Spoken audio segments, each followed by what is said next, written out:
Welcome students to my channel Tutorial Help for You, a channel for students of West Bengal Board. English সাবজেক্টের বিভিন্ন topic এখানে আমরা আলোচনা করব। Learning ভিডিওটি পছন্দ হলে প্লিজ ভিডিওটি লাইক ও শেয়ার করবে ও চ্যানেলটি সাবস্ক্রাইব করবে। হ্যালো স্টুডেন্টস, আজকে আমরা নাউন, নাম্বার, জেন্ডার সম্বন্ধে যা ইনফরমেশন পেয়েছি বা যা শিখেছি তার উপর নির্ভর করে একটা ছোট্ট এক্সারসাইজ সলভ করার চেষ্টা করব। চলো শুরু করা যাক।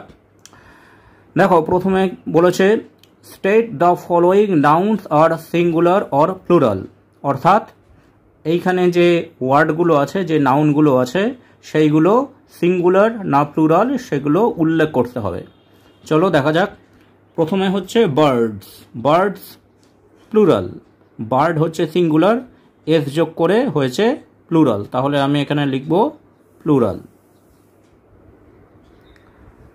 তারপর daughters in law. Daughter, daughter মানে কন্যা, ডটার্স অনেকগুলো কন্যা মানে একাধিক কন্যা, তাহলে ডটার্স ইন ল, তাহলে এটা বহুবাচক শব্দ বোঝাচ্ছে, তাহলে এটি হচ্ছে প্লুরাল। তারপর আছে অ্যানালাইসিস। অ্যানালাইসিস মানে বিশ্লেষণ, এটি একটাই অর্থ বোঝাচ্ছে বা মানে বোঝাচ্ছে, তাহলে এটি সিঙ্গুলার মানে এক বচন। তারপর পিপল। পিপল মানে লোক, লোকজনের সমষ্টিকে বোঝায়, তাহলে পিপল হচ্ছে প্লুরাল, যেহেতু একাধিক মানুষ বা লোকের সমষ্টিকে বোঝাচ্ছে।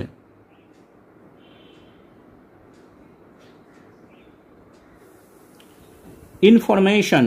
ইনফরমেশন মানে তথ্য, এটাও একটা সিঙ্গুলার নাউন বা একটি জিনিসকে সম্বোধন করছে, সিঙ্গুলার। পলিটিক্স। পলিটিক্স রাজনীতি, এটিও একটি মাত্র আইডিয়া বা ধারণাকে সম্বোধন করছে, এটিও হচ্ছে সিঙ্গুলার। তাহলে এইভাবে নাউন যদি থাকে সেই রকম অর্থ অনুযায়ী সেগুলোকে সিঙ্গুলার বা প্লুরাল ক্লাসিফাই আমাদের করতে হবে। এরপরে দেখো কি দেওয়া আছে, write down the plurals of the following, অর্থাৎ যে শব্দগুলো এখানে দেওয়া আছে সেই শব্দ অর্থাৎ নাউনগুলোর প্লুরাল ফর্ম আমাকে লিখতে হবে। চলো দেখা যাক। প্রথমে আছে বেলুন, এন, তাহলে BALLONS, এস দিয়ে এটার প্লুরাল হয়ে যাবে বেলুনস। চার্চ, CH দিয়ে শেষ হয়েছে, তাহলে আমরা নিয়ম অনুসারে জানি CH দিয়ে শেষ হলে তারপরে ES যোগ করে প্লুরাল করতে হয়, তাহলে আমরা সেরকম করি CHURCHES।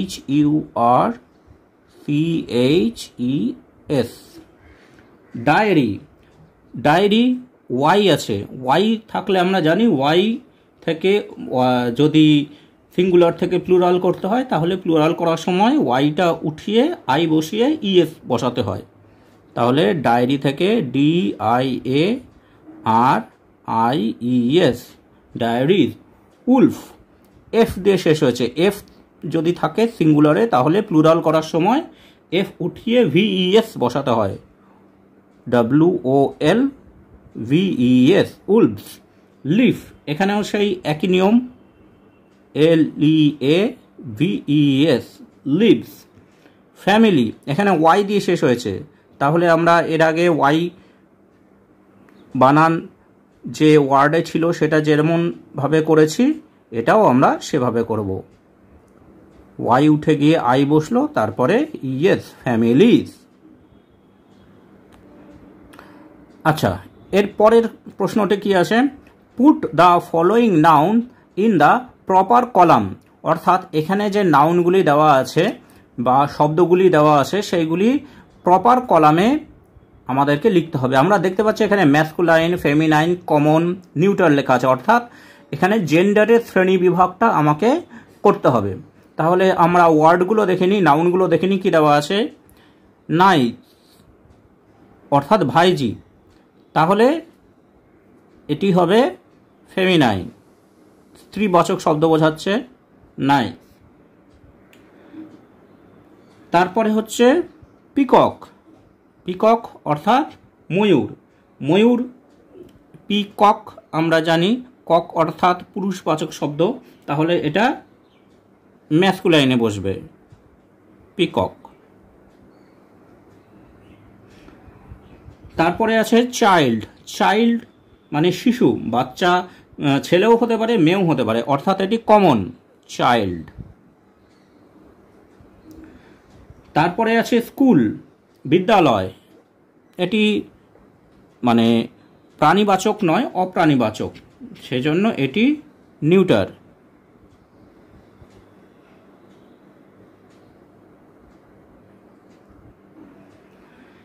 এরপর আছে অ্যান্ট।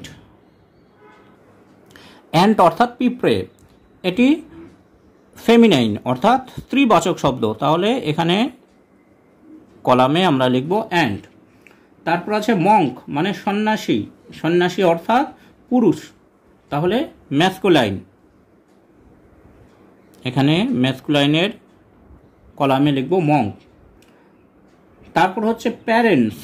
প্যারেন্টস অর্থাৎ বাবা মা, পুরুষ এবং স্ত্রী উভয়কেই বোঝায়, তাহলে প্যারেন্টস আমরা লিখব কমন, কমন জেন্ডারের কলামে লিখব প্যারেন্টস। তারপর আছে হাউস, বাড়ি, এইটাও নিউটার জেন্ডার হয়ে যাচ্ছে, অপ্রাণীবাচক, হাউস। তারপর আছে ফটোগ্রাফ, ছবি, ছবিটাও অপ্রাণীবাচক হয়ে যাচ্ছে, তাহলে নিউটারের জায়গায় আমি লিখব ফটোগ্রাফ। তারপর হচ্ছে জাজ। জাজ ছেলেও হতে পারে মেয়েও হতে পারে, তাহলে জাজ হচ্ছে কমন। তাহলে এইভাবে আমরা অর্থ অনুযায়ী জেন্ডারগুলোকে শ্রেণীবিভাগ করার চেষ্টা করব। এরপরে দেখো কি আসছে, এরপরে আসছে ক্লাসিফাই দ্য ফলোয়িং নাউন্স। তাহলে এখানে আমরা পরেরটাই দেখছি ক্লাসিফাই দ্য ফলোয়িং নাউন্স। এখানে যে নামগুলো বা ওয়ার্ডগুলো আছে সেই ওয়ার্ডগুলো কোনটা কোন নাউন সেইটা আমাদের এখানে ক্লাসিফাই বা নির্দিষ্ট করে বলতে হবে। চলো দেখা যাক। প্রথমে হচ্ছে ফ্লিট। ফ্লিট বলতে একটি সমষ্টি বোঝাচ্ছে, তাহলে সমষ্টি হলে কালেকটিভ নাউন, তাহলে এখানে আমরা লিখে দেব কালেকটিভ নাউন বা কালেকটিভ নাউন। তারপর হচ্ছে সুভাষচন্দ্র বোস একজন বিখ্যাত স্বাধীনতা সংগ্রামী, তাহলে এটি বিখ্যাত স্বাধীনতা সংগ্রামীর নাম, তাহলে এটি একটি প্রপার নাউন। তারপর হচ্ছে অনেস্টি। অনেস্টি অর্থাৎ সততা, এটি একটি এমন জিনিসকে বোঝাচ্ছে যেটা দেখা যায় না কিন্তু যার অস্তিত্ব অনুভব করা যায়, তাহলে এটি হচ্ছে অ্যাবস্ট্রাক্ট নাউন। তারপরে হচ্ছে ফুটবল। ফুটবল একটি এমন জিনিস যেটি সাধারণভাবে বলা হচ্ছে, অর্থাৎ এটি হচ্ছে কমন নাউন, আমরা কমন লিখে দিলাম, কমন নাউন। তারপর হচ্ছে ট্রুথফুলনেস, সততা, এটাও এমন একটি জিনিস যেটি বোঝা যায় কিন্তু দেখা যায় না, তাহলে এটি হচ্ছে অ্যাবস্ট্রাক্ট নাউন। তারপর হচ্ছে ক্লাস। ক্লাস অর্থাৎ শ্রেণী, এটি সমষ্টিবাচক শব্দ, তাহলে এটি হচ্ছে কালেকটিভ নাউন।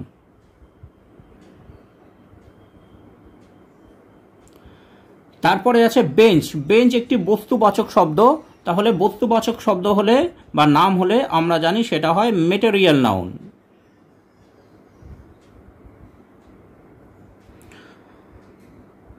তারপর হচ্ছে ফ্রেন্ডশিপ, বন্ধুত্ব। বন্ধুত্ব এমন জিনিস যেটা ফিল করা যায় কিন্তু দেখা যায় না, এটি হচ্ছে অ্যাবস্ট্রাক্ট নাউন।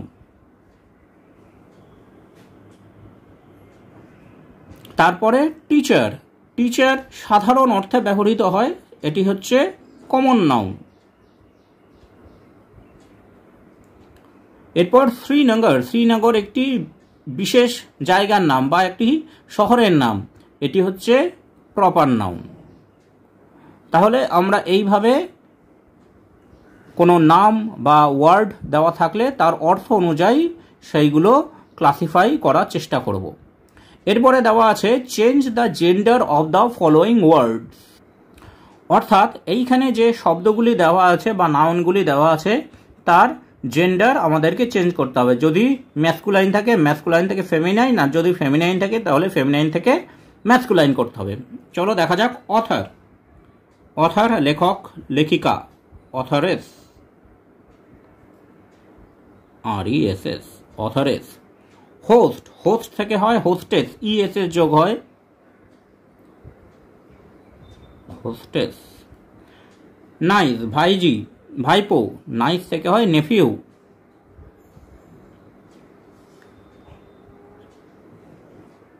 হেন, মুরগি, মোরগ, কক।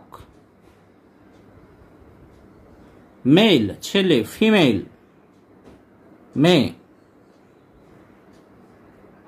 আর ল্যান্ডলেডি, ল্যান্ডলেডি থেকে ল্যান্ডলর্ড।